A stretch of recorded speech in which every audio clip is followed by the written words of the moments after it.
with Silvia and Valentina to highlight the experience of or the interns during their time at the Alliance. One moment.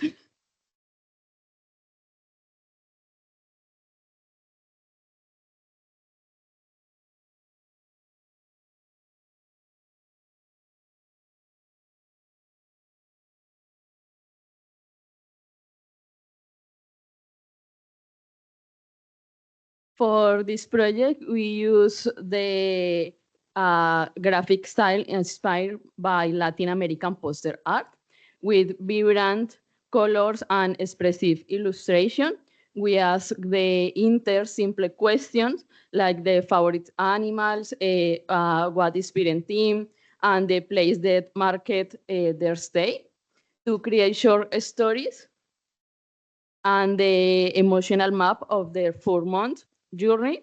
That's how what built the 2025 Inter-Yearbook is the project, the introduction, and the illustration with the asthma, the story.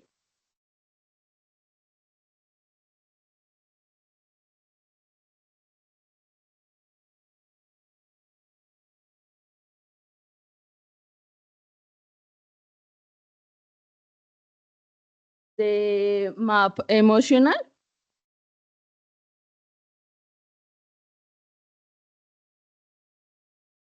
is the Inter-Yearbook for the international inter.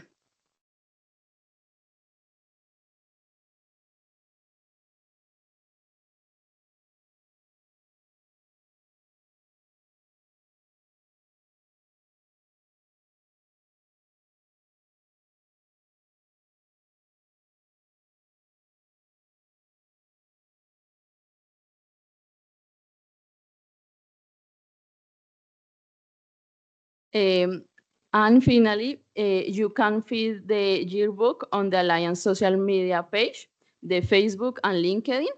And now we'll continue with presentation and the established order. Is the asthma? You are okay? No.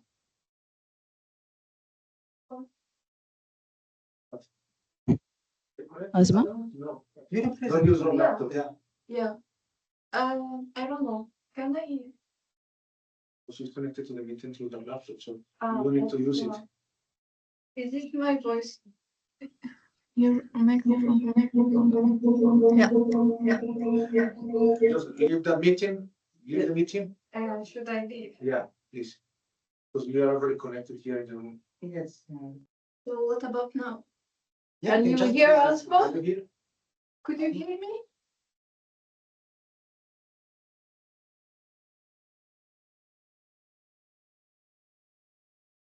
Hello? Do When you did hear us here? screen? You're connected to the meeting, but if you want, you can share the screen and the presentation. But if not, I can pass the pages, the slides. I left the meeting now. It's okay, but can you hear us? Yes. Hello. Hello? Colleagues in Cali, Yes. can you hear us? Yes. Oh, okay, good. So I think it's good if you keep the presentation and then Asma can indicate when you have to go to the next slide. Yeah, I'm okay. So can I start now? So welcome. Thank you for joining us. I'm Asma Omes. I am a carbon sequestration fellow with Alliance and SIAD. And my work is on evaluate and assess net carbon balance and dairy farm by integrating carbon sequestration into life cycle assessment. As all we know that Kenya's dairy sector is a major contribution contribution to greenhouse gas emission, which is approximately 15% of the natural total. Also, the main source of those emissions come from enteric fermentation, feed production, and also manure management. However, there are still significant knowledge gaps, especially around soil carbon sequestration in Africa, and in Africa dairy system, and also in the influence of livestock and grazing on the quality and the potential of soil organic carbon stock. So could you please go next? Thank you. So my objective generally are improve life cycle model, estimate carbon sequestration in soil and biomass, estimate net carbon balance in their baseline and mitigation scenario across farm scales. So how did we approach this? Could you please pass next? Yeah.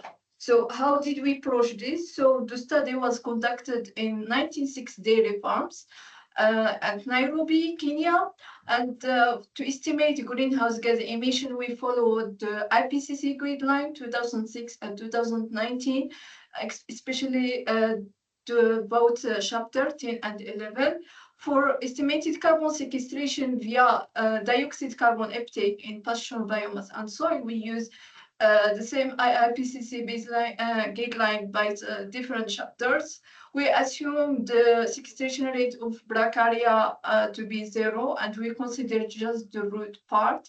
Soil property were extracted from the ECDA Africa platform and used to estimate the soil organic carbon sequestration rate. Also, life cycle assessment we apply to calculate carbon footprint for both products, milk and meat, and to model the mitigation intervention scenario. And the next slide, I'm gonna explain a little bit each scenario we tested. Could you please go next? Thank you. So as you know, actually we tested 8 scenarios, and they are ranging basically in improving pasture and removed in productive meal, and also improved the manure management. As you see, scenario 1, 2, we decreased the natural area by improving meal-to-2 and increased meat productivity. Scenario 3 and 4 is the same as 1 and 2, but we removed the bulls and the unproductive milk. Please, next. Scenario 5 and 6, as you see, we maintain the same improvement pasture, and we handle the manure by using biodigester. And each scenarios, as you saw, differ by the percentage. Like scenario 5 is 50% of manure were handled. Scenario 6, 19% of the manure were handled. And scenario 7 and 8, we increase milk production from 10 to 20%. So we can now pass to the result. Could you please? Yeah, as you saw, the first graph showed the baseline milk and meat carbon footprint across the 3 farm scales. So we have small farms, medium farms, and large farms. And as you see, the carbon range between 2.9, 3.9, and the increase with increasing farm scales. The beef carbon footprint is highly high compared to the milk. And pass to the second graph, which present the comparison we did after selecting which data set to use. Could you please pass?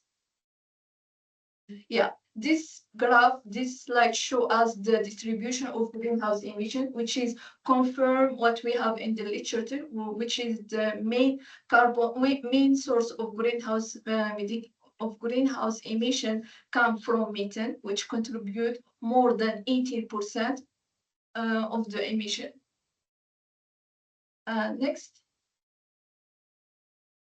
This slide show us the carbon sequestration impact on milk carbon footprint and meat carbon footprint in baseline and across different scenario and across different farm scales. So as you see, like the carbon sequestration in baseline farms were between 1.5 to 0.5.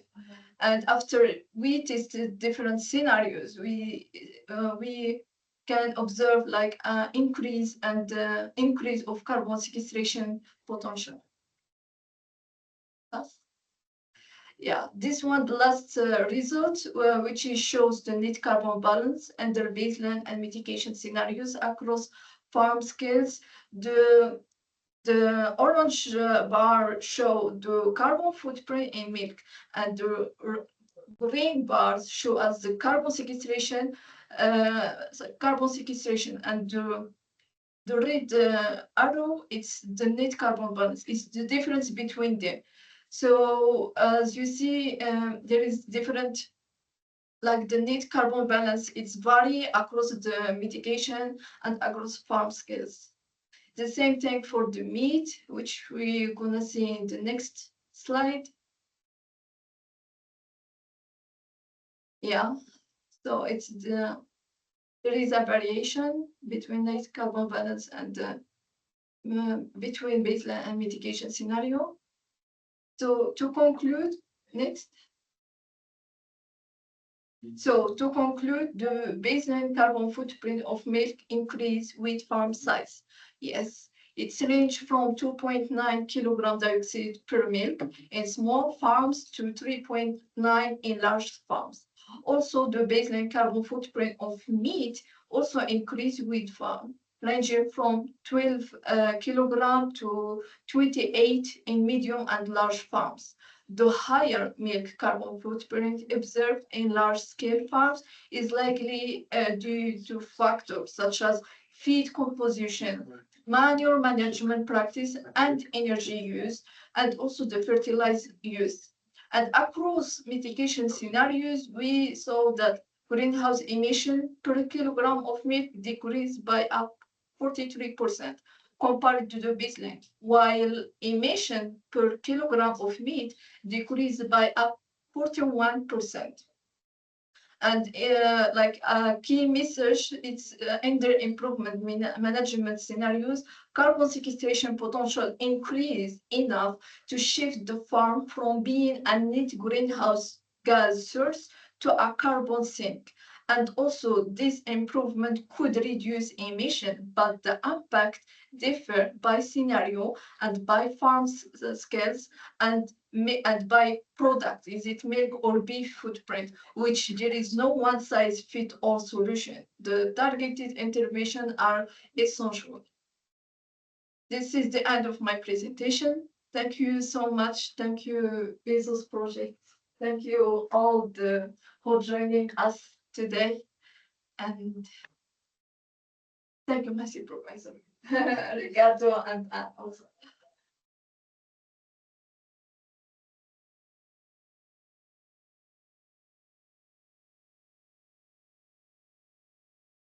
Okay, so we're going to continue with Alaska, and after that presentation, we will have a session of questions. Yeah, thank you.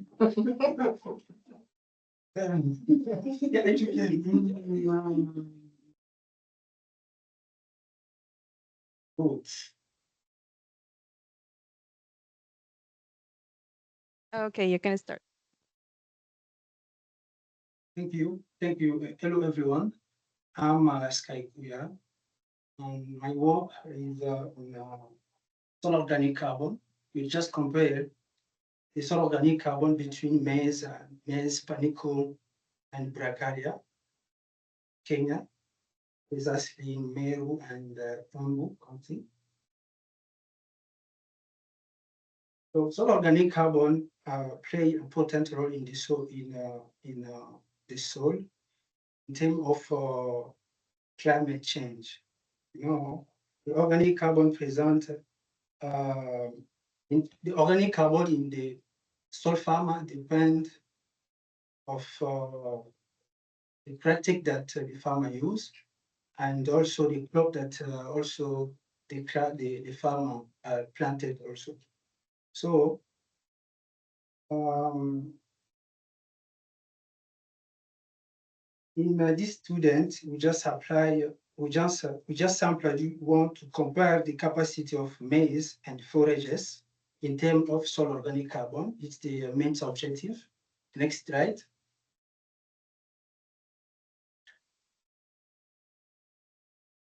This student, it was did in Meru County and Embu, a total of 35 farmers to consider for this student, and 470 samples, composite sample. The result present on this student, it's just for this presentation, it's just for the first 3 depths.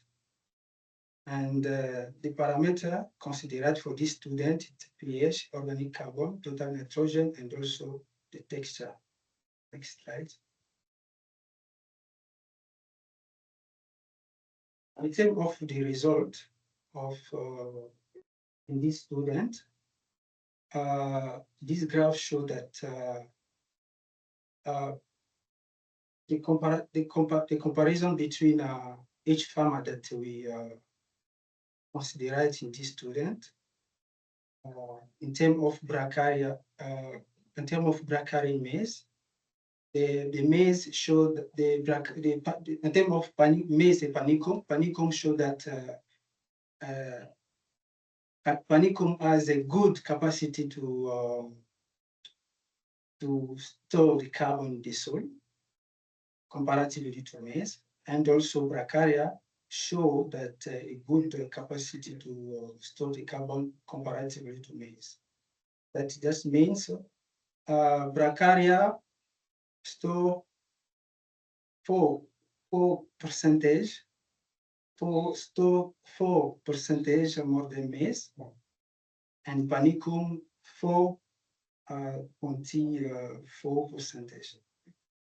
Next slide.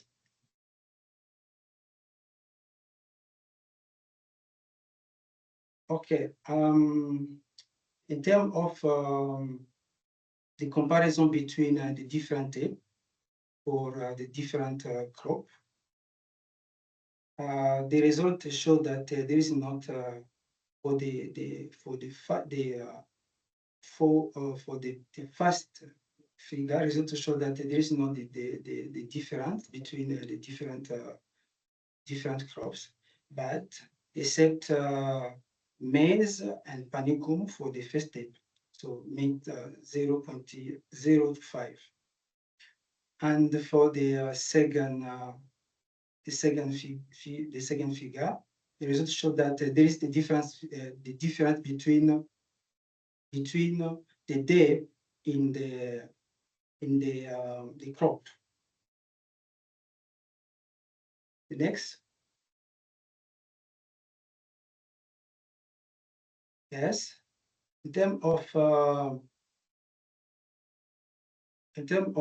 the impact of different parameter in soil organic carbon, the result in terms of pH, the pH has not the impact in the soil organic carbon, and the clay has a negative impact, and the nitrogen has a positive impact on the soil organic carbon.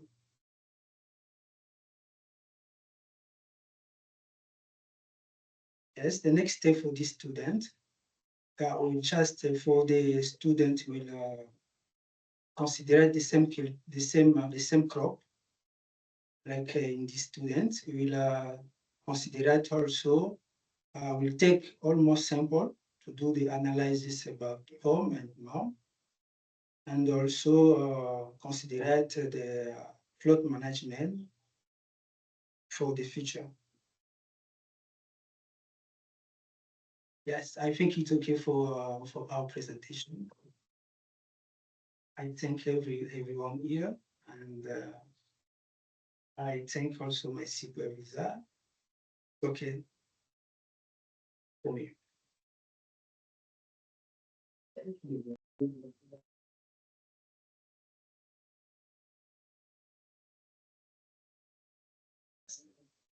Okay, so we will have 5 minutes for questions to the interns. So if you have any questions,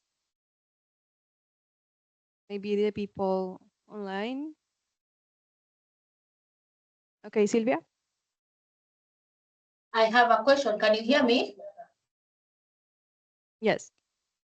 Oh, so my question to Asma is, I saw that there was a very big gap in the jump in the carbon sequestration potential for the different scenarios that you considered compared to the baseline. Do you know where this high carbon sequestration potential stems from in your scenario analysis? Yes, so those scenario, first, I need first to explain you the structure of farms in the baseline. Small farms, it's not all farms they are applied they apply the Mula-2 in their farms. Okay, so the carbon sequestration that I show is just in the improved in the area where we implanted Mula-2. So scenario one, like just for scenario one, as you saw, like the carbon sequestration increased. So why? Because we increase the area of planted Mula-2, and also we change the fertilizer used. On a lot of farmers, they use the fertilizer based to nitrogen, but we change it by a different type. We use nitrogen, phosphor, and potassium in pickup. So those like have a contribution in increasing soil, the potential of soil carbon sequestration in these farms. Yeah, I don't know if my supervisor wants to say something. We appreciate that. Yeah, But we can talk later, it's no problem. of course. I know what I'm not saying that we consider like the for baseline. I think Because you the area of the Mula-2 of the was Mula-2 were increased, and also the fertilizer applied. This both the I'm talking about carbon sequestration only. We consider the carbon sequestration in soil And the root. and below ground biomass, right? In roots of Mula-2, right? Yeah. So in the baseline, we didn't have Mula-2 implemented. Yeah. Right. In addition to that, did you consider the carbon sequestration in soil for the baseline? For the baseline, yeah. So that was only because of the roots of Mula-2. And the area, like it was increased 15% compared to the natural or native pasture. Okay. The changes of from native or natural pasture to Mula-2. Yeah, yeah. This also contribute to the value.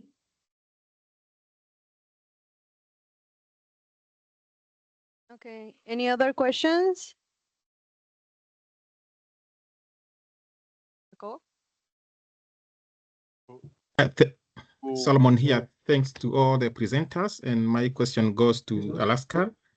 I saw that in most of the plots for Panicum is where you had the most carbon, but in a few cases at the maize. And probably what could be the reason behind that? And is it that the farmers were keeping the same variety of maize, maybe in the farms where you found more carbon? I don't. Can you repeat, please?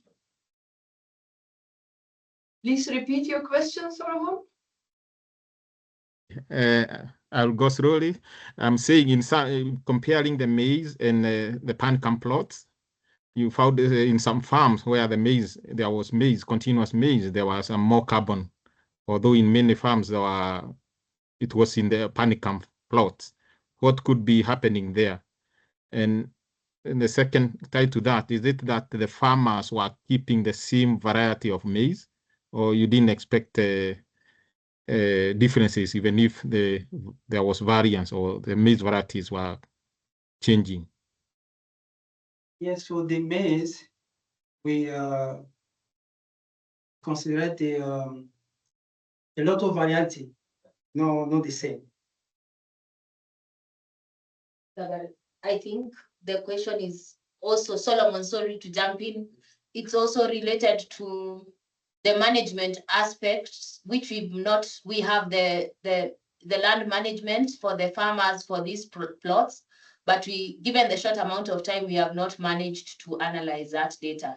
So as we unpack the management data, we will be able to understand why maybe for some farmers, for the few that you mentioned, soil organic carbon in maize could be potentially higher than in panicum. So we also plan to look at the management data. I don't know if I managed to convince you.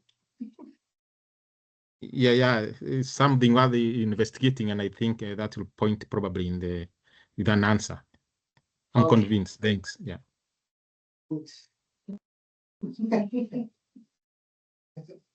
Okay, so with this, we'll continue with Maria Alejandra Rodriguez. No, one last question. Yes, thank you, Asma and Alaska, for the very good work. It was a pleasure to have you during those months in our team in Africa. So my question now is more a comment after the question of Solomon. So just a recommendation for Alaska to take into account the management. So for example, the fertilization, for the interpretation of the data, like to really look into if the fertilization regimes were the same between maize and the grasses, if the grasses were under grazing conditions, if the residues of the crop were then incorporated into the soil. So I think all of these elements, I understand, are not yet into the analysis, but maybe for the near future to incorporate those management aspects in the interpretation. Over.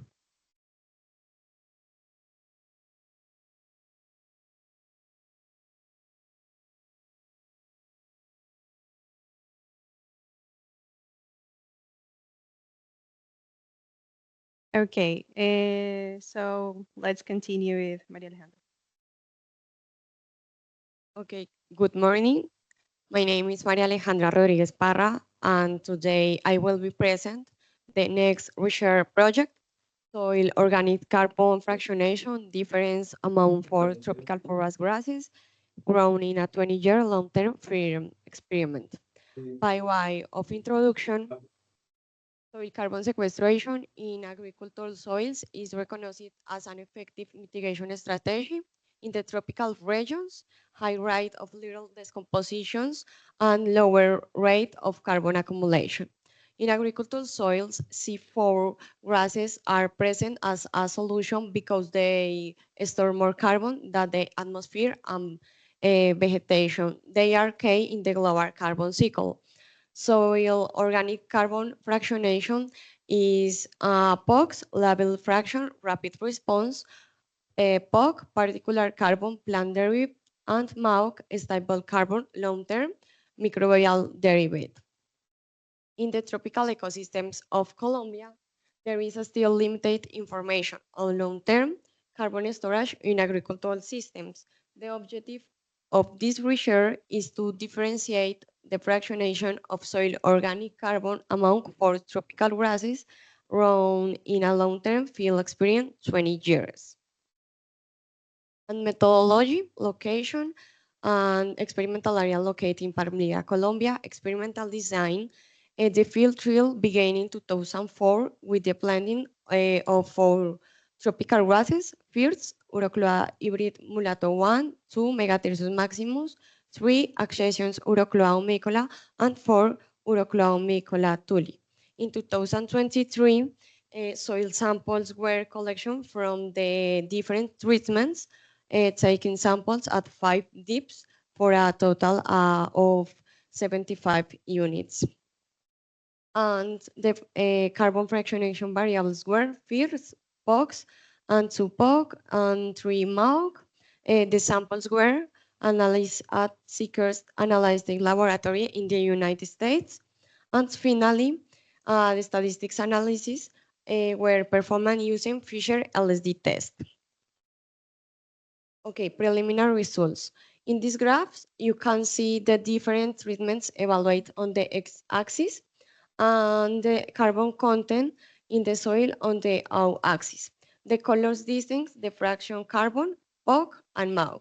There is a significant difference in the treatments with respect to the control treatments at all deeps except between 16 and 100 centimeters. At the first 3 deeps, treatment Uroclao meicola and Uroclao meicola mulato show the highest POC and MAUC values. And finally, treatment Uroculoa tuli shows great stability at all deeps evaluated.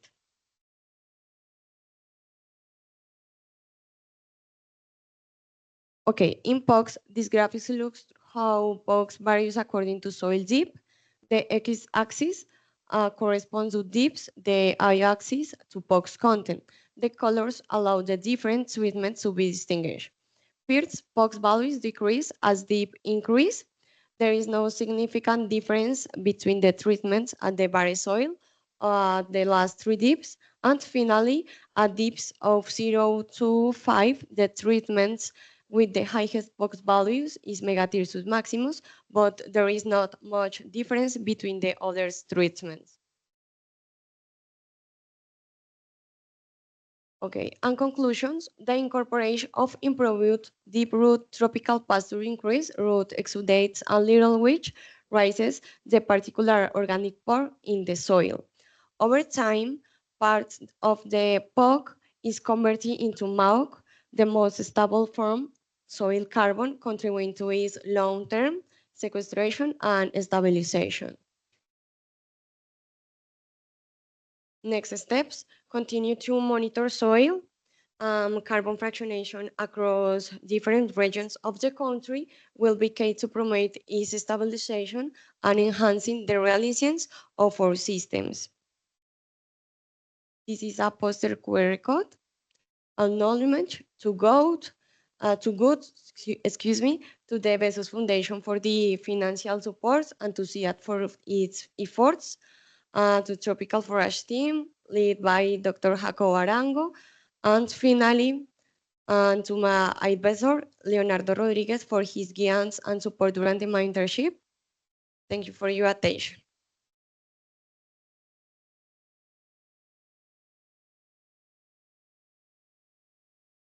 Thank you. So we will continue with Maria Fernanda Rondon.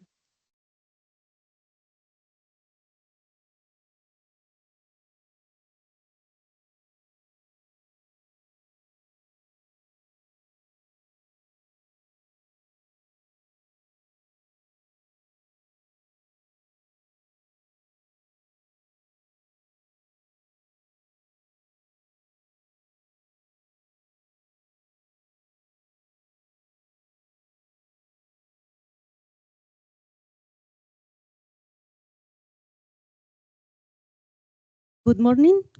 My name is Maria Fernanda, and I'm here to present the preliminary results of my internship.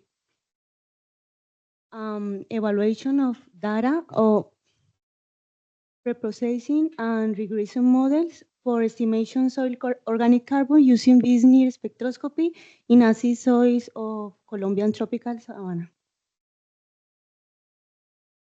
To introduce the presentation, I would like to emphasize that soil organic carbon soak pool maintains soil fertility, promoting sustainable agricultural development, and ensuring national food security.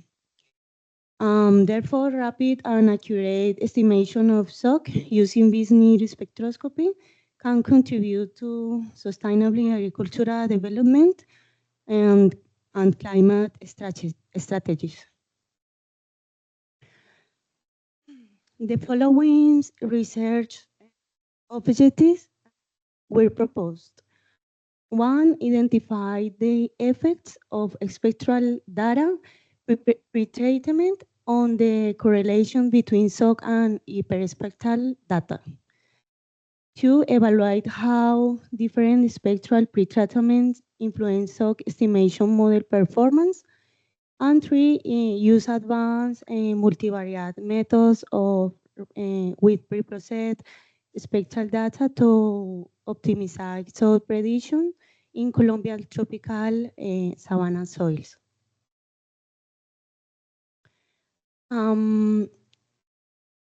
As a sampling method, 6 to 9 soil samples were collected from native savanna and cultivated pastures in Hacienda San Jose, Vichada. The samples were collected to different depths, and their carbon content in percent was determined by dry combustion. And next, the soil samples was scanned using near D3 FOS to obtain the spectral signatures. The results of future band extractions using the successive projection algorithm SPA show positive correlation between spectral absorbance and SOC. We keep absorption bands in the shaded areas. SPI constantly extracted informative bands in the visible and near regions across pretreatments and over pretreatments. SOC monitoring based on near-infrared spectroscopy shows the PLS model on Tudus pretreatment, Savinsky-Golay smoothing mass. First derivative show the best overall performance. R square equal 0.87 approximately. MCA 0.19 grams per kilograms. RPD approximately 2.7. This pattern, together with the smallest calibration validation gap, demonstrates the robustness and optimal generalization of the PLS model for SOC prediction with NIR.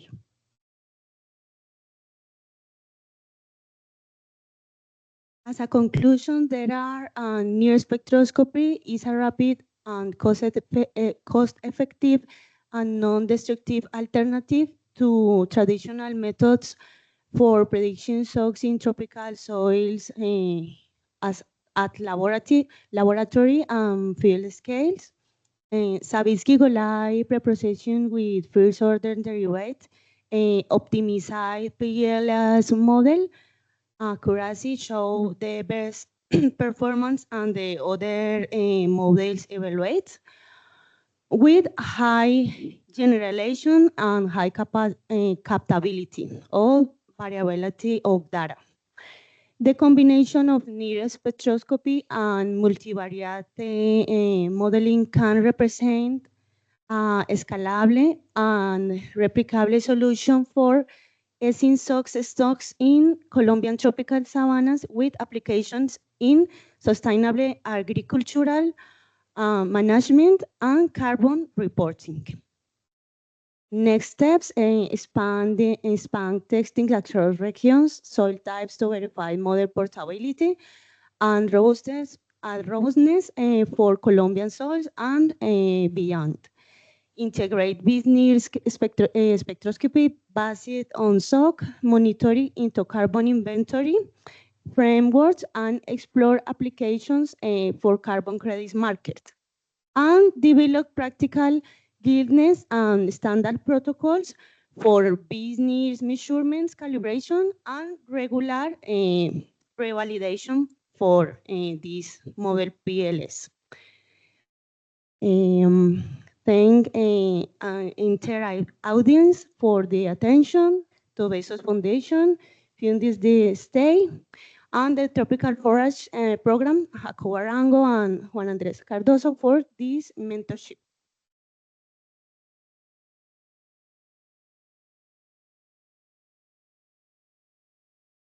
Okay, thank you. We will have the space for 2 questions. So any questions here or online?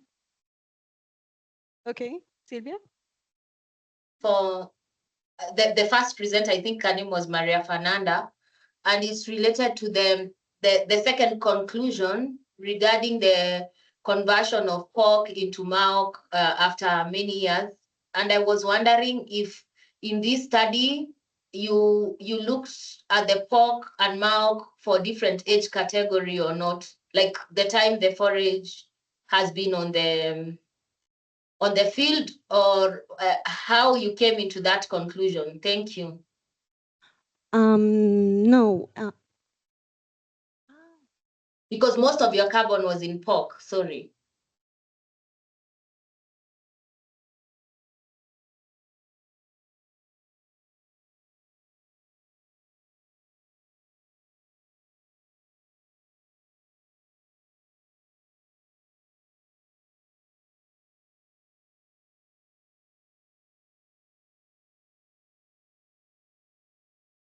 Is someone speaking? We cannot hear, sorry.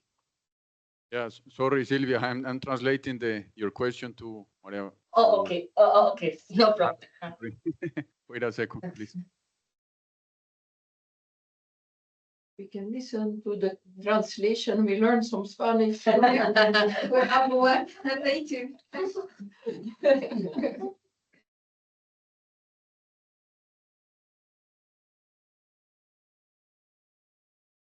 So she will reply in Spanish and then I will try to translate. Sorry for that. Okay, Silvia. no problem.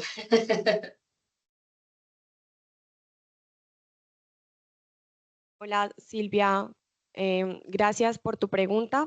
Básicamente el POC es incorporado en el suelo debido a esa presencia del material vegetal, de estos nuevos forrajes tropicales, de estas nuevas pasturas, y al ser incorporado con el tiempo, este POC se convierte en MAOC y genera mayor estabilización en cuanto a los niveles o las fracciones de carbono que se pueden encontrar.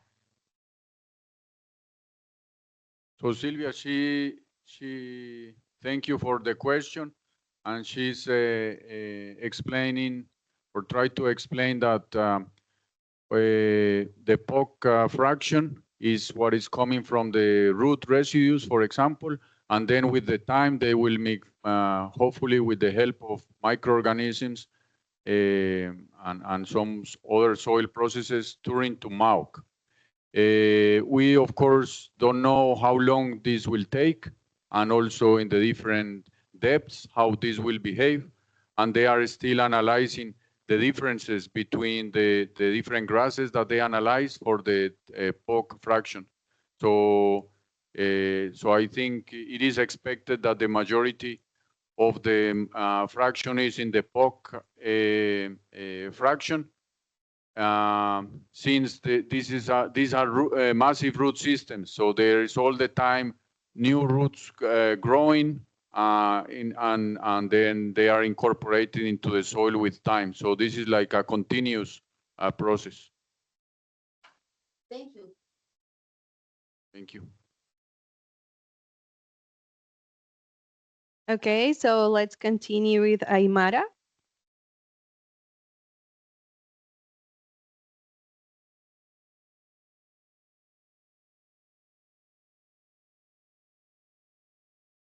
Hi, good morning, everyone. My name is Aymara Ramirez, and today I present our work, Machine Learning Fusion of LiDAR and data and optical data for high precision price canopy high estimation models. Oh. Canopy height is a critical parameter estimation which is fundamental for carbon sequestration and monitoring in rice systems. However, we face a challenge.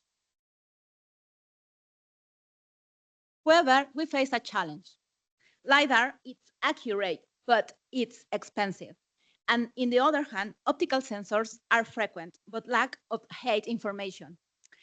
Our objective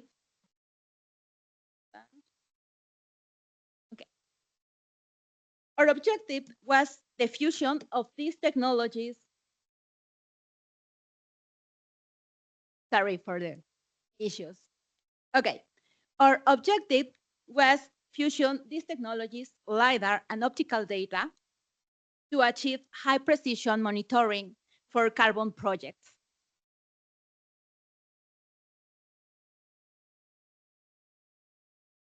So we conduct our study at SIAD Research Center in Colombia, monitoring 18 rice parcels over the full season, that it was 2023. Before modeling, we solved a critical issue, data alignment. Fraud-drawn data has errors, and we correct horizontal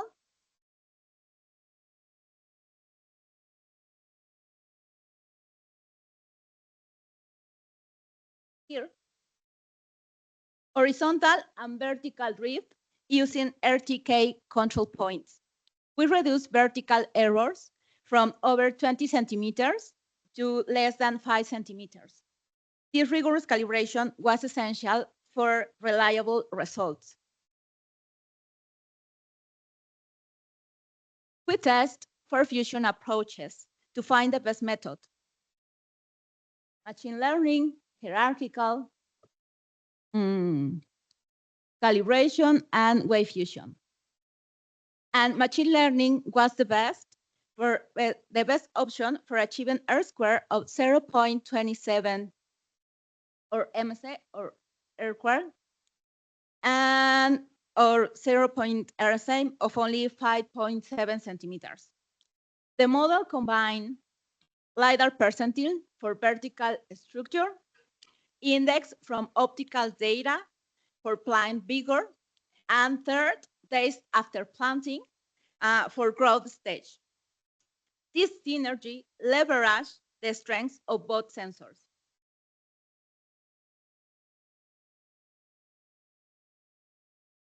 This approach allows us to create a high-resolution model, a canopy high models like this one. Three key findings were important. First, combining LiDAR and optical health data is better than using either one alone. Second, performance varies by variety. This suggests genetic difference affects the model accuracy. And third, and most important, for carbon monitoring, our model preserves spatial variability within plots. This precision is essential for accurate carbon accounting, as it detects heterogeneity and biomass accumulation. In conclusion, this validated method solves a critical challenge for carbon monitoring. We can now achieve high frequency, high precision biomass tracking without continuous LiDAR flights. And next steps include validation across multiple seasons and integration of biomass to carbon conversion models to support MRIB frameworks. Thank you very much for your attention.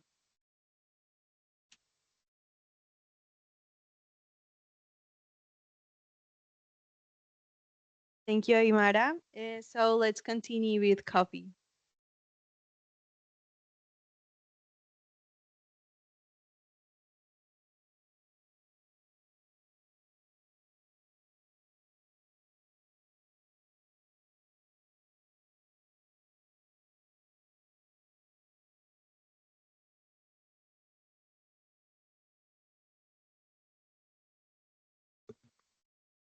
So good morning, everyone. I'm Geoffrey Sosa from Benin. I want to share with you the work you have done for this internship at SEAT. The topic is about differential agronomic threat response of inbred and hybrid grass cultivar to grass forage rotation.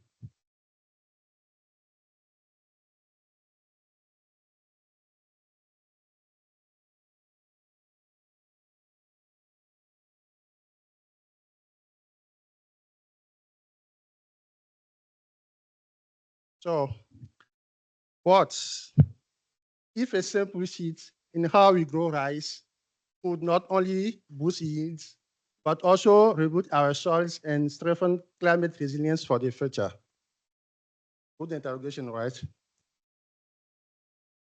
Rice farming face major challenges of soil fertility decline and also yield reduction from continuous monoculture. As climate pressure intensify, Yeah, to the microphone, please. please. No, that please to the microphone. Okay, oh, sorry. As climate pressure intensifies, the need for more resilient and sustainable coping strategies become urgent. To overcome this situation, crop rotation offers a promising path forward. It can enhance soil health, farm productivity, and also increase yield stability. So what about forage and cooperation for rice production? This study investigates the agronomic threat response of inbred and hybrid rice cultivar grown under continuous monoculture and rice forage rotation system. Specifically, it aims to determine how rice forage rotation influence the productivity and root development of inbred and hybrid cultivar. Examine the relationship between root development and above ground productivity across cultivar, and finally to evaluate how dry biomass is allocated between shoots and root biomass among rice cultivar under the two cropping system. For this study, the experiment was carried out at SEAT here in Palmyra, where we have two rice cultivar, the inbred cultivar with low root density and the hybrid with high root density. We have two cropping systems, the monoculture and the rotation. We collect data regarding the green yields, the higher dry biomass, and the root dry biomass. For statistical analysis, we use general linear mix model with the GLM-TMB package. So what about the result? What we found? For the result, we noticed that we have a difference between the different cycles, as we can see from this table. And it could be because of the climate variability and also the field management intensity across the different cycles. From this figure, we can see the inbred under monoculture and the hybrid cultivar under the monoculture as well. The results show that the green yields decline under for 28 to 45% across cycle regarding the first cycle. You can see this trend when we compare the first cycle to the next one. We can see this decline trend. The same thing was observed for the higher dry biomass and the root dry biomass under monoculture for both cultivar, hybrid and hybrids. Now, when we compare the rotation system and the monoculture system inside the same environment, we notice that the rotation system produces more root biomass for both inbred and hybrid than the monoculture system. You can see it from the figure that we have here. So the rotation, we have more root biomass under rotation for hybrid and hybrid than the monoculture. The same thing was observed for the green yield and also for the above ground biomass. So this could be attributed to the fact that decomposing forage residues likely created more favorable soil conditions for rice root expansion and growth. Now we want to see the relationship between the green yields and the area productivity. Our results show that, as we can see from this table, the root dry biomass shows stronger correlation with the green yields than the area biomass. This can indicate that root play a crucial role in sustaining nutrients and water supply during the green yield stage.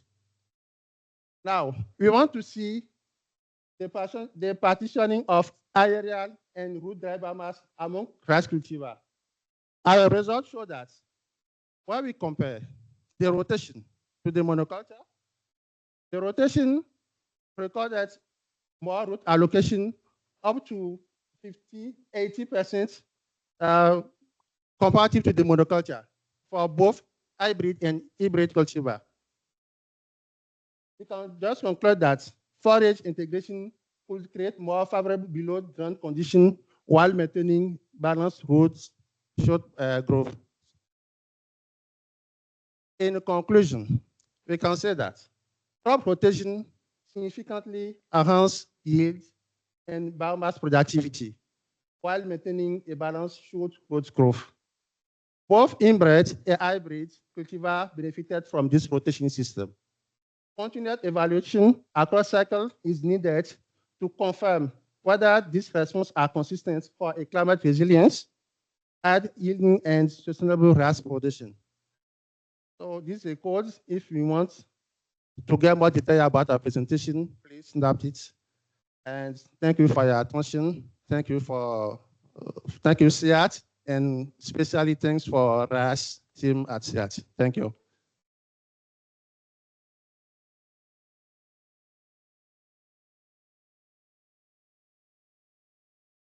Okay, so let's have a space for 2 questions. So someone in the room? Okay, Camila. Was for you. Thanks for your presentation. Is there any difference between the allocation between roots and biomass between the 2 genotypes in the rotation system? So is there one genotype that make more profit of the rotation system by allocating more biomass to roots, for example?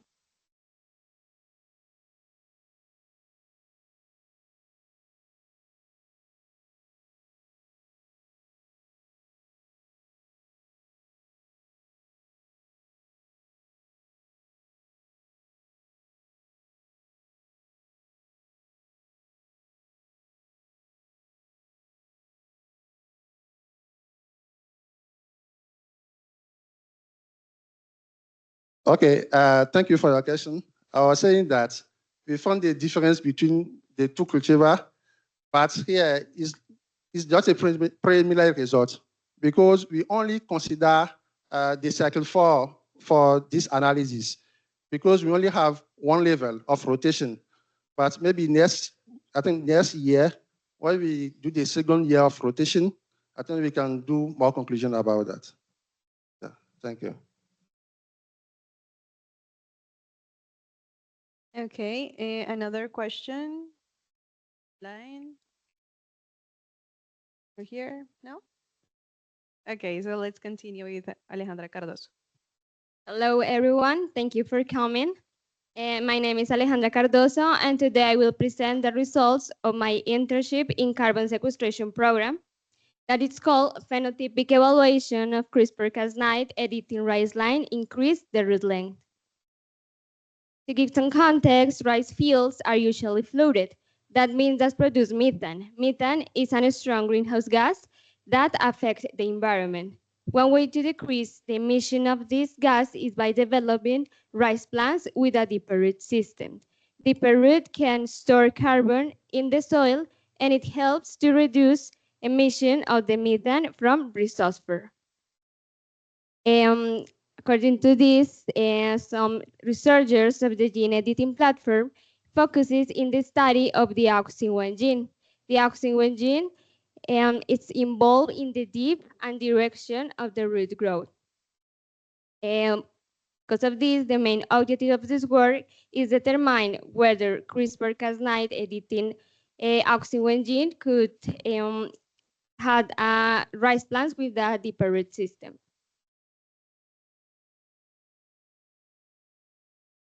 To carry out this work, we followed this methodology. In first place, the researchers of the gene editing platform designed 3 guide RNA that were in the auxin gene that were located in the exon number 3 and the exon number 6. They were called auxin 1, auxin 2, and auxin 3, like you see in the picture. The targets were selected according to the high occurrence and a lower of targets. Then, immature embryos of Ferro 67 and Llanura 11 were transformed by this construct agrobacterium pathway. Further, the mutation of the sequencing was confirmed, like you see in the point number 2, with the mutation of the gene. And then we performed some phenotypic evaluation in a hydroponic system. The experimental design was composed by 3 blocks, 10 genotypes, and 4 plants by genotype. And also, it was in a random organization in these blocks. The plants were grown by 15 days in hydroponic solution. And at the end, we measured some traits that include root length, and for example, number of leaves, number of stems, dry weight, and others. Here we have the following results. In Ferro 67 variety, some lines or several lines show clearly improvements, like you see in the pictures. And some editing lines such as P1496, P5020, and P5024 had significantly longer roots than the control, like you see in the graphic of the root length. It is important to mention that there were another traits that also had significantly differences. For example, dry weight, like you see in this table. However, the most important difference were related with the root length.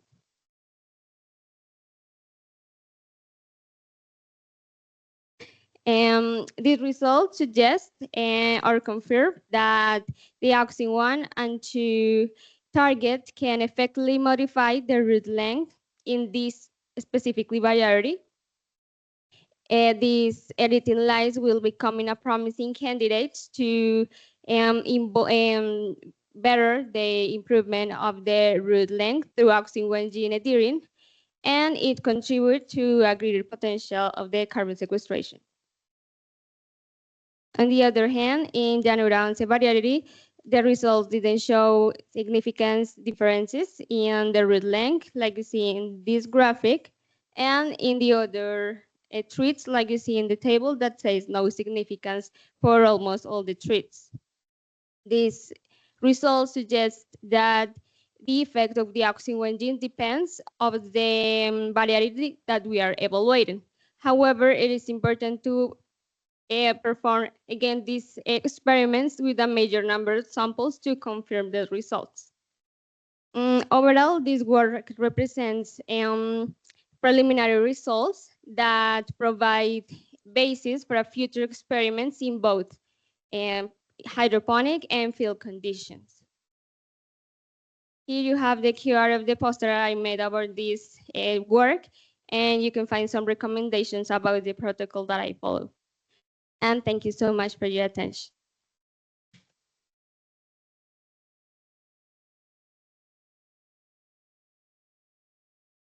Thank you, Alejandra. Let's continue with Gloria.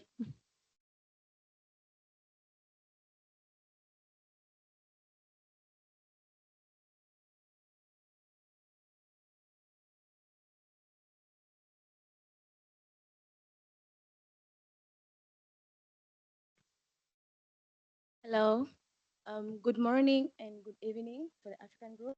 My name is Gloria Raphael Mlashani. I'm here to present on the objective, the development of soil texture, prediction models, and the functional groups, characterizations of CIAT and Janus trial soil samples using the FTIR spectroscopy.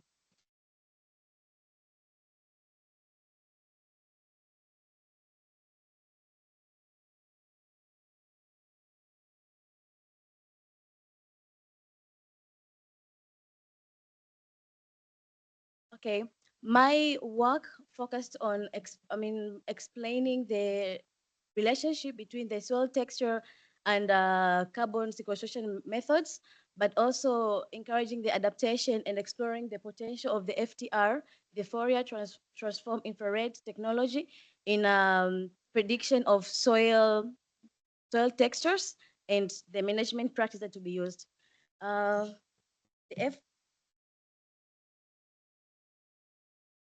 When you speak about the Fourier transformation infrared spectroscopy, this is a technology that uses infrared in a determination of the quantity and qualitative properties of the soil. So I'm here to elaborate how is it important in soil carbon sequestration with respect to soil texture. As you know that soil texture is an important component when it comes to soil management and productivity in crops and yields.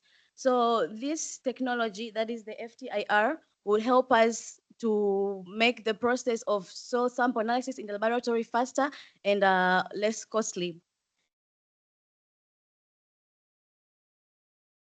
So my objectives, I had two objectives. The first one is the prediction of the soil texture prediction models. And here we evaluated different preprocessing techniques and the difference in sites, that is the SIAT sites and the JANDO sites. Then my second objective was to explore the soil functional group determination using this technology as it offers. And this was my workflow, which included the soil sampling process, where the soil samples were collected from the SIAT and JANDO sites with a ranging of depth from 0 centimeters to 100 centimeters.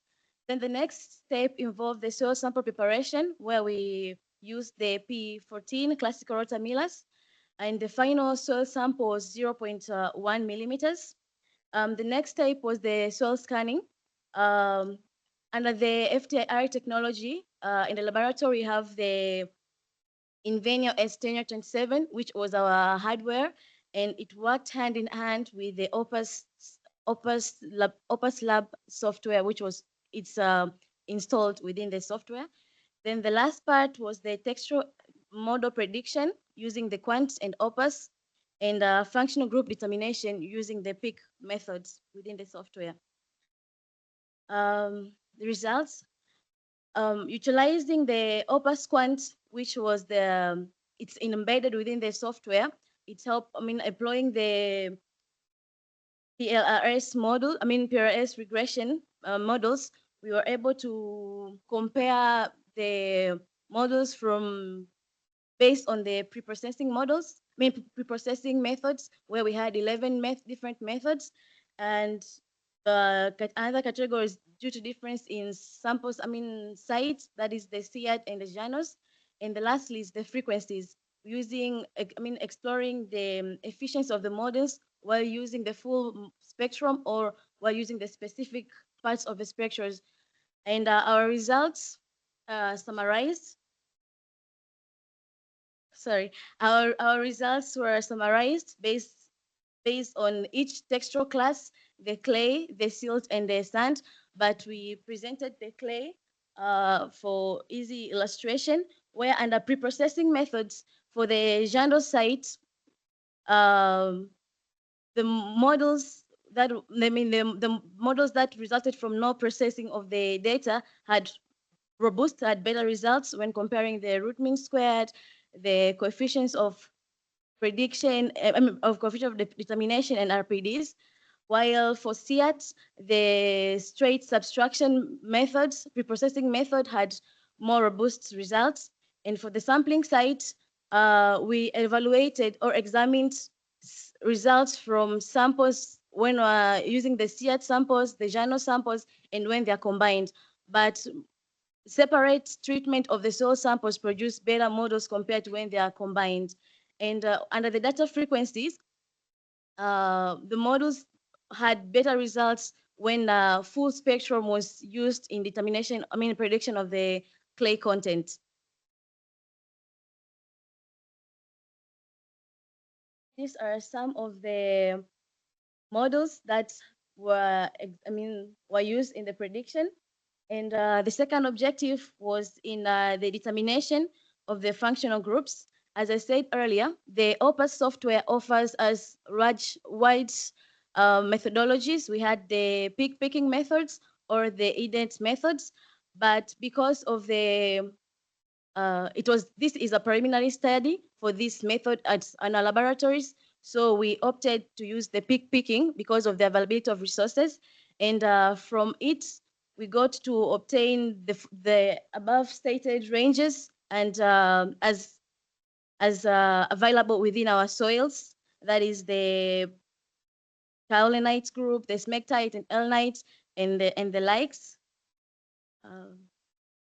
Conclusively, based on these experiments, the FTIR spectroscopy offers a good methods for the soil analysis as compared to the conventional methods, and we would encourage its adaptation into our laboratories, but also further modification or studies should be performed in order to create the spectral libraries to increase the accuracy in the functional group determination from our soil samples. Thank you very much.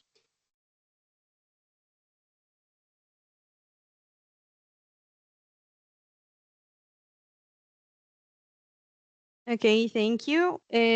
So let's have a space for 2 questions. One in the room, maybe, or online.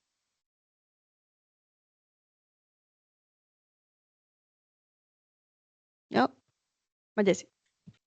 Yeah, thanks.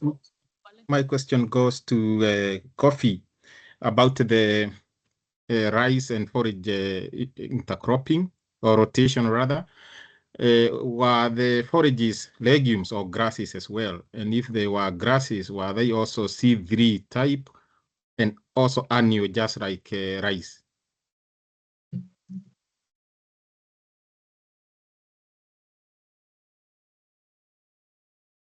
Let's wait a little bit.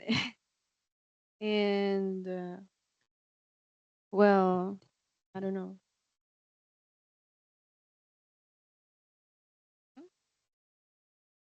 I think it's for, yeah. Okay, let's switch for now to the question of Majese, and then we will answer your question.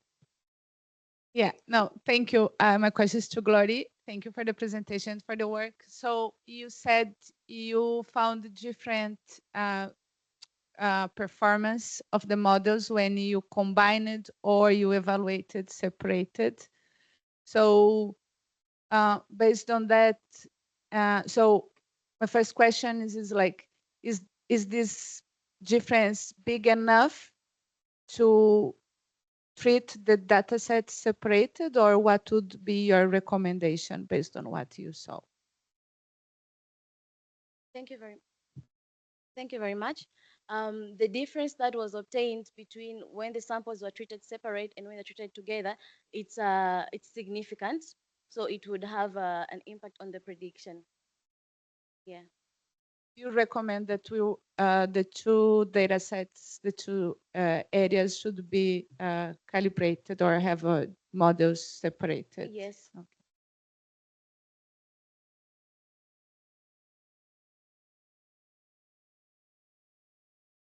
Okay, so Salomon, your question was for Coffee, so he's here. Can you repeat the question, please? Yeah, it is about the rice and forage rotation. Was the forage used a legume or a grass? And if a grass, was it also annual, just like rice, which is also a C3? How did he configure around that?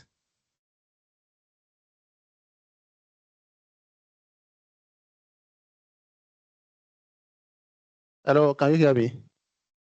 Yes. Please, can you come again? Because I didn't get you. You had rice and forage rotation. Yes. I'm asking the forage, was it a legume forage or a grass forage? And if it was a grass, was it also an annual, just like rice, and a C3 for the photosynthetic pathway, just like rice? Okay, thank you for the question. I think that's grass forage, but to get more response about that, I think that the forage people are here to to give more details about that because we just get the data and we work on the data. So for more information about the forage, characteristic, all those things, I think that the forage people are here to give more information. I can answer. The forage are pastures or not? I understand the question that maybe legumes or something, but it's pastures on our C4. Yeah, I don't know. Maybe the question it was for Glory. No? Okay, so Salomon, can you confirm? It was for coffee, the one who presented about the rotation, the rice and forage rotation.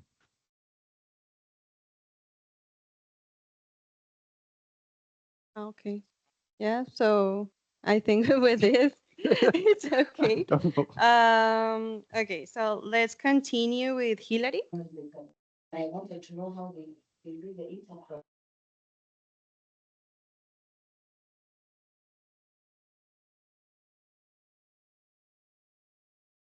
Sorry, can you hear me? Yes.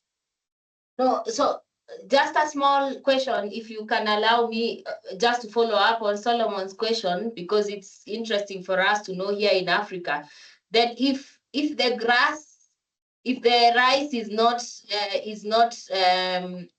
not annual, similar to the forage, how does the rotation work? Sorry. Okay.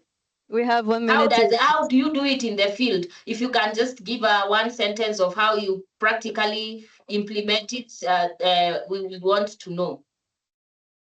Do you want to answer, Salom? Coffee. So for the forage, we had for the rotation, we have for the experiments, we have 24 plots and 18 plots are under rotation and 6 plots are under monoculture. So when we plant forage, we wait, and after 2 cycles of rice under monoculture, we remove the forage and we plant rice for the rotation system. Okay. Yeah. Understood. Thank you.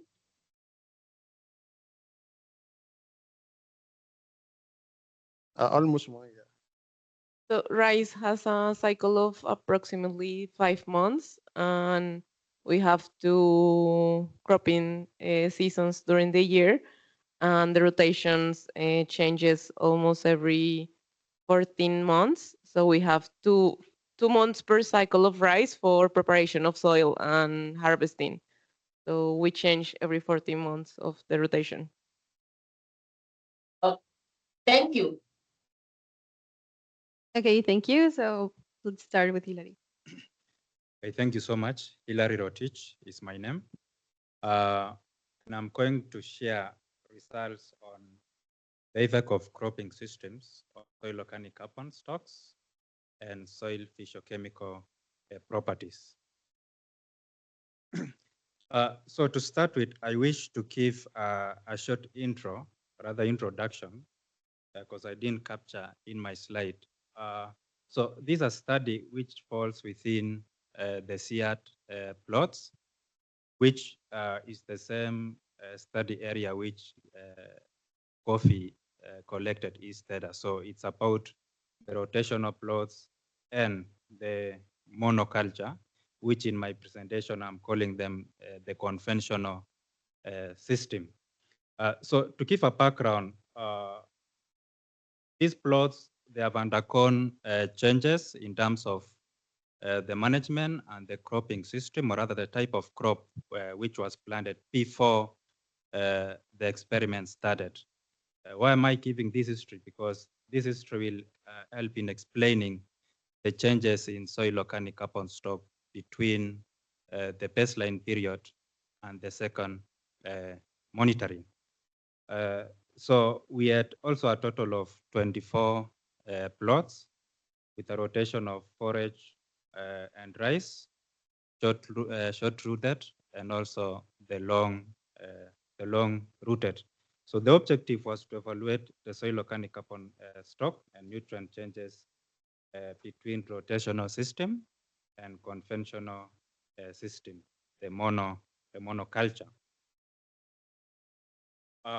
These are the preliminary results of the study. The sampling period is still very short, so the study is still on course. So I'm going to give a results of only 2 sampling seasons, that is the baseline and the second monitoring, but there are the results for the third and fourth monitoring. So the first table shows the nutrients within the soil and whether the system affects the availability, the depth, season, and also the interaction between the season and the depth. And you would realize that apart from boron, most of the nutrients were not actually affected by the system, but rather by the depth and the sampling season. And then the plot blocks shows the distribution of soil organic carbon between the 2 cropping systems. That is the rotational and the conventional one, and also between the baseline, the second monitoring. And you can appreciate the fact that the rotational system accumulates more carbon compared to the conventional system across almost all depths between the first and the second monitoring. The next graph shows the distribution, or rather the accumulation of soil organic carbon stock based on the rooting type. That is the long-rooted crops versus the short-rooted crops. So the first, I'm very poor in colors, but the first, in the legend, the first one shows the rice short, followed by rice long, forage short-rooted, forage long-rooted, then a combination of the rotational, just to see how the different rooting system and the cropping system affects the accumulation of soil organic carbon stock.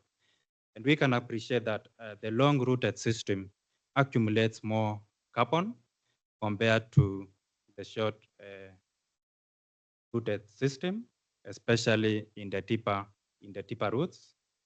And also the rotational system also indicates a stable accumulation of soil organic carbon because of the less disturbance and also the diversified rooting system between the short and the long roots system.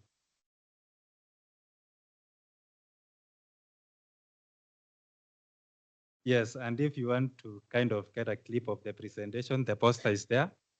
The results are many, but then we had limitation in terms of the time and the space, but we have analyzed results from the different seasons and also different chemical and physical properties. Thank you so much.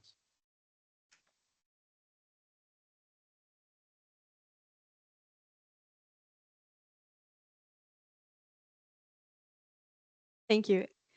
Okay, so let's continue with Oluwafemi.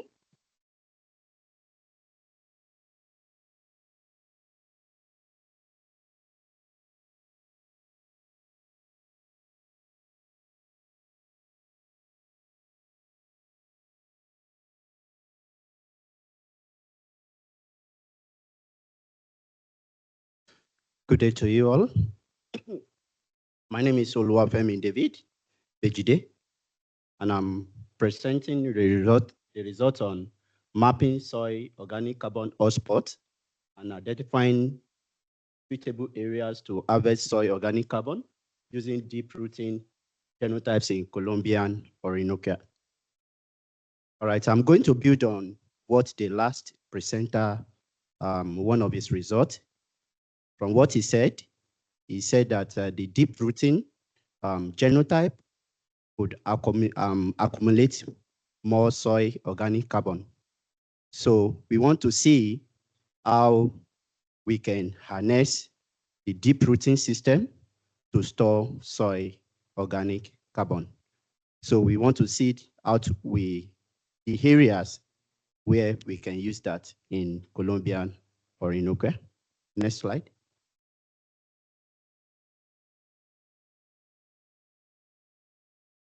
The soil constitutes the largest global reservoir.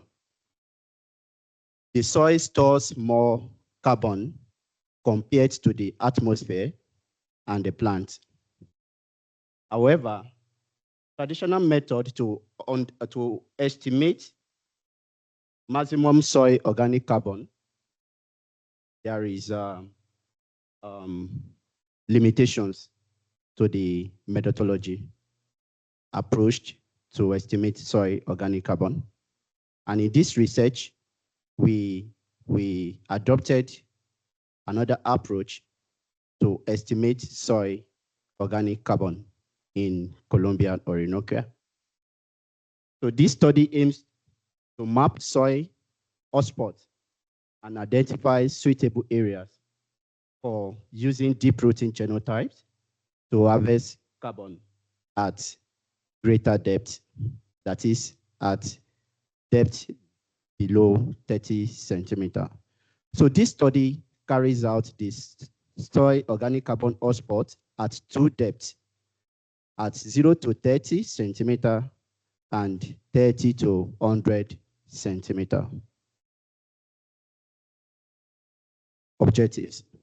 The first objective is to estimate the maximum and the current soil organic carbon sequestration in Colombian llanos.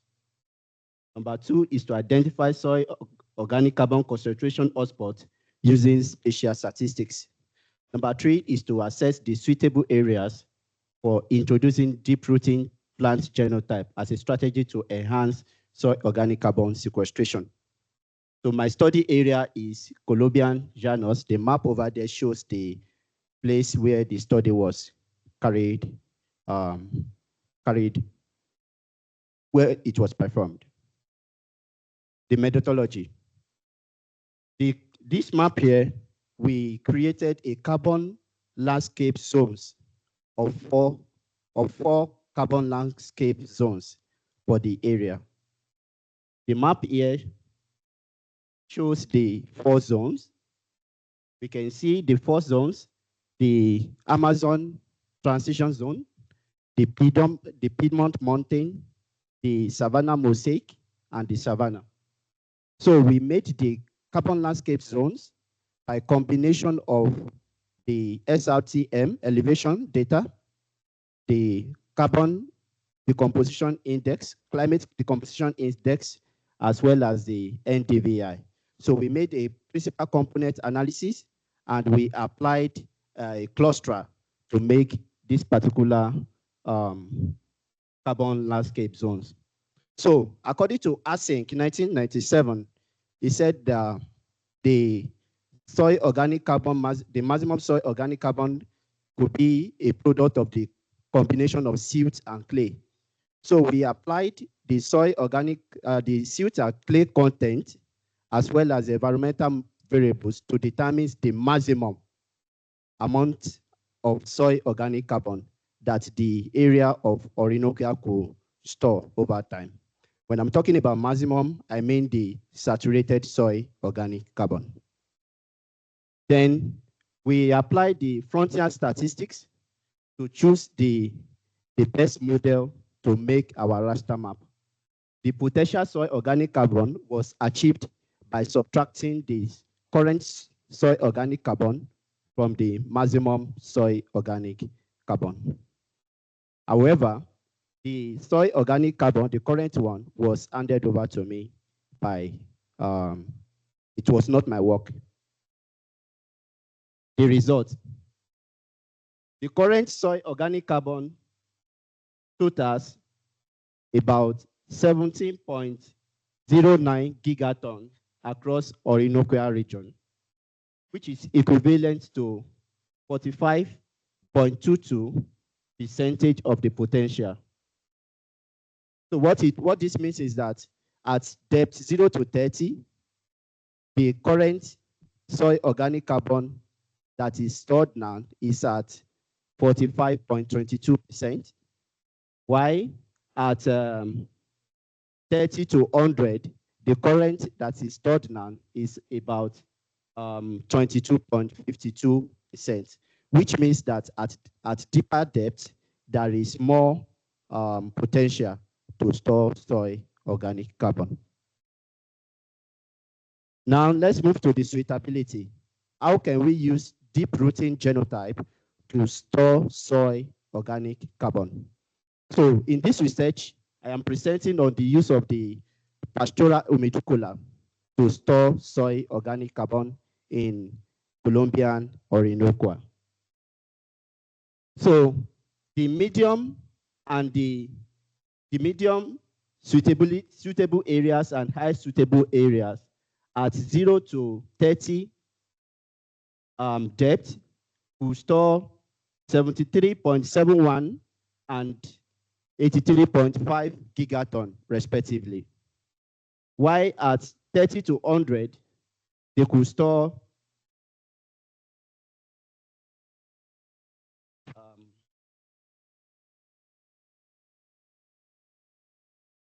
18.78 and 19.56 gigaton.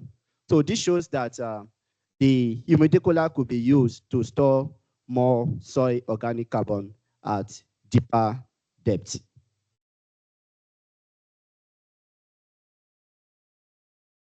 Conclusion. The spatial analysis revealed that seasonal savanna and the savanna forest around areas of Casanare, Arauca exhibit the highest deep soil organic carbon, which could store a high amount of soil organic carbon. Then the areas with high and medium suitability for pasture humidicola has a very high potential to store more soil organic carbon. There are more to this research. You could access the main one by scanning the code. I thank you. I appreciate my supervisors, Javier Martins, as well as Dr. Da Silva Maisa. Thank you very much.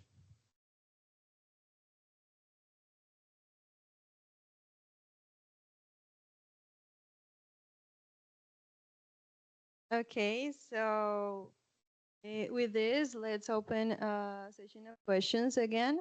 And then we will have another time, just 5 minutes for the final comments and the general feedback.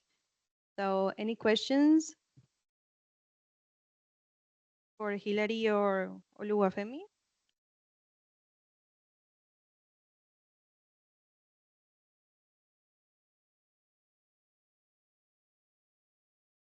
No? I would like to ask to the last presenter, you say that the soils have the highest stock potential at 0 to 30 centimeters. It's enough, just 0 to 30? It's not like too shallow to have stock potential? I don't know. You say that the highest stock potential of the soils of the Orinoquia are at 0 to 30 centimeters. No?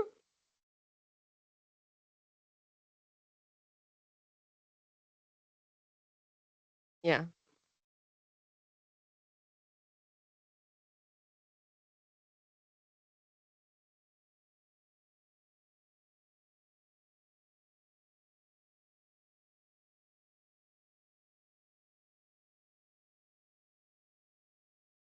Okay.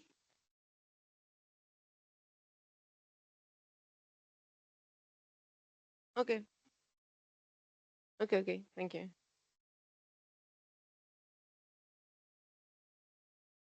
Okay. A question? No? Okay. Okay, so with this, let's close the part of questions. And well, I have a small text for this. So your work during this internship shows the dedication, the curiosity, and the strong commitment to understanding the role of the carbon sequestration building, like building a more sustainable future. So the results that you all present reflect both your effort and your potential as researchers. So we are all proud of what you accomplished, and we hope that all of these experience continue inspire your path forward. So we want a space like for the general comments. maybe for the leaders or of the interns about their experience. So who wants to start? I don't know, maybe Maje say. Okay, no, I thought it was a question for them. No, I'm very happy. We received 3 students, David, Gloria, and Hillary. I think it was a great experience. They really did a great job. Hillary had so many data. He couldn't present as he mentioned, but he had so many analyses that now internally with the teams, Forage and Rice, we can evaluate what he did and see what are the good results that we can follow up. Also, Glory, she did a great job helping us setting up this new equipment that Maria Fernanda also is going to use later as part of the project as well. So it's something that we are building. So Glory was the first one to run and to help us to advance with this technology. So she now opened the doors for the others. I think that was great. And David also, he did an excellent job with all these hotspots mapping. It's something that we are working also for quite time. We developed a methodology for Kenya a few years ago, but now we could advance more with the students. And at this time, he could finalize. We hope that this method we can apply later to Africa. It has been a discussion we had before. So I'm very happy. I hope they had a good time also here. I know we were all busy and we didn't have much time to be all with them and traveling them around, but I hope they enjoyed the stay here. And yeah, for us was very productive. Thank you. Thank you guys for the great job. Okay, so I don't know if one of our interns wanna share their experience or any comment.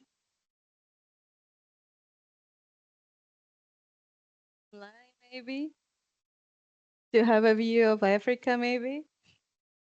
Don't be shy.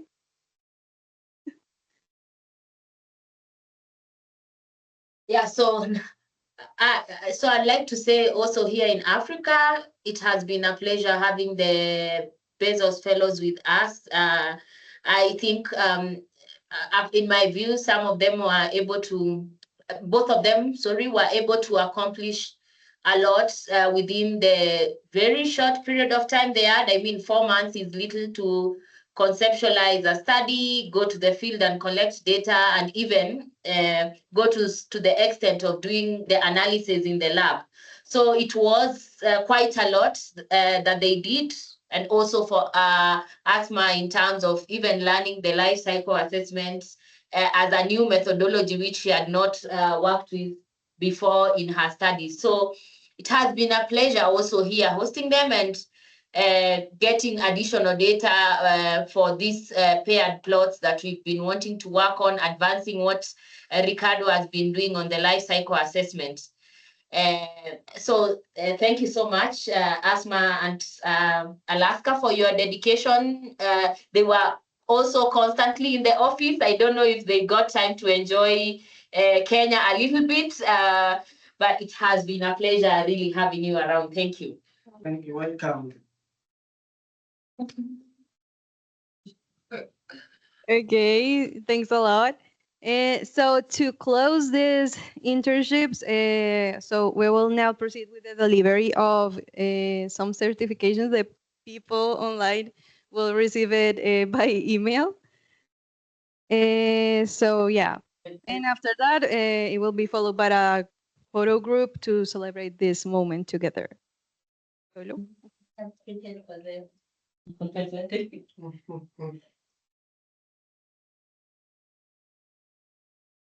Okay. The first, Aymara Olin Ramirez González.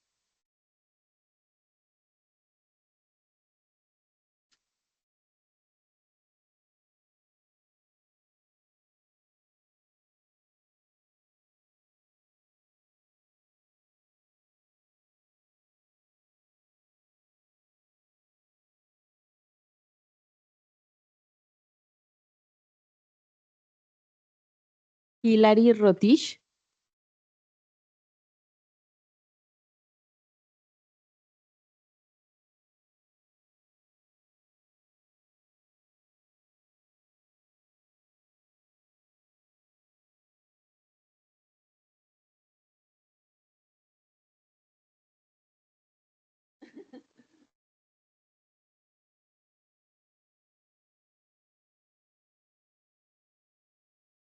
María Fernanda Rondón Fernández.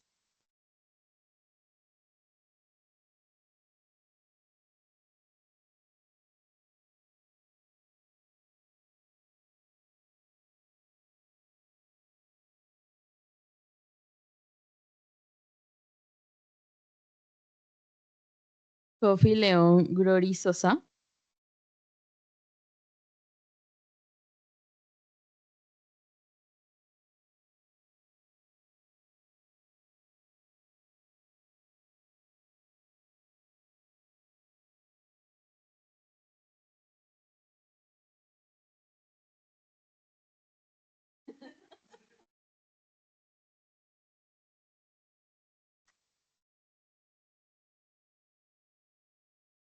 Oluwafemi Vejide.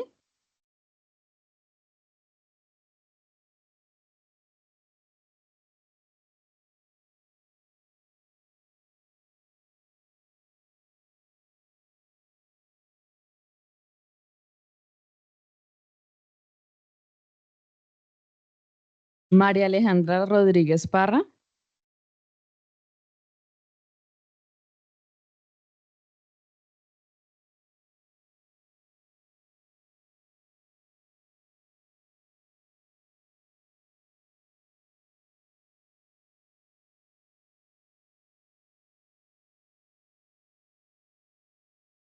Glory Rafael Mulashani.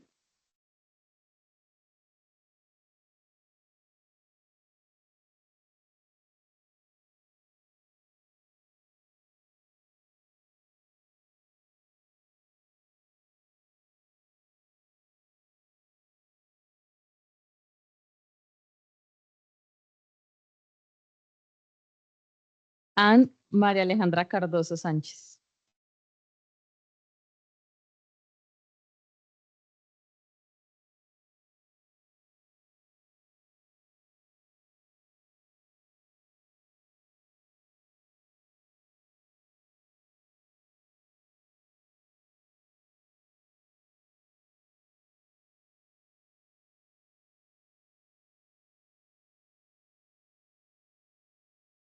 Is finally. Congratulations and thank you.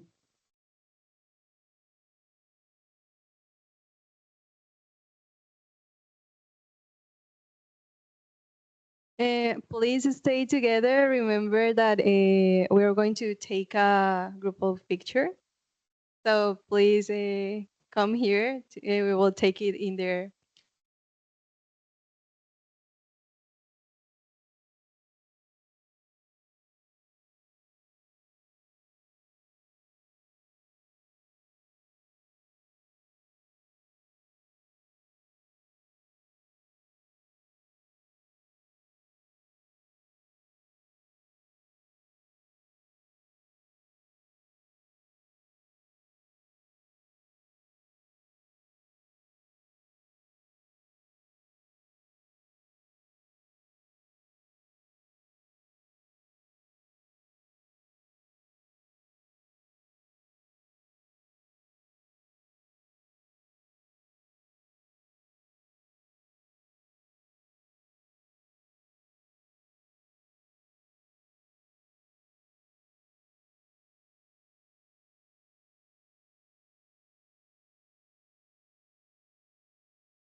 So people in Africa, please smile to the camera.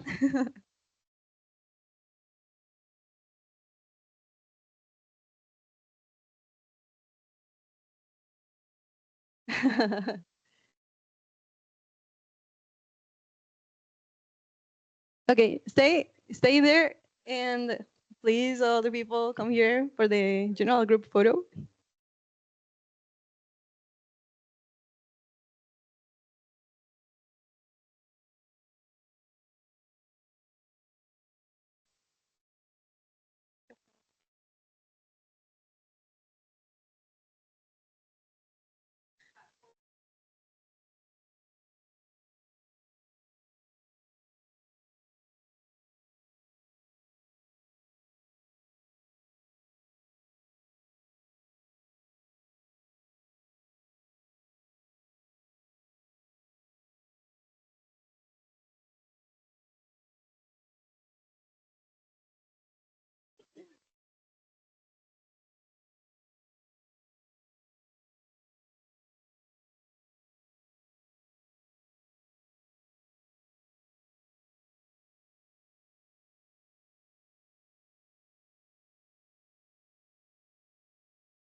Okay, so thanks a lot to everyone.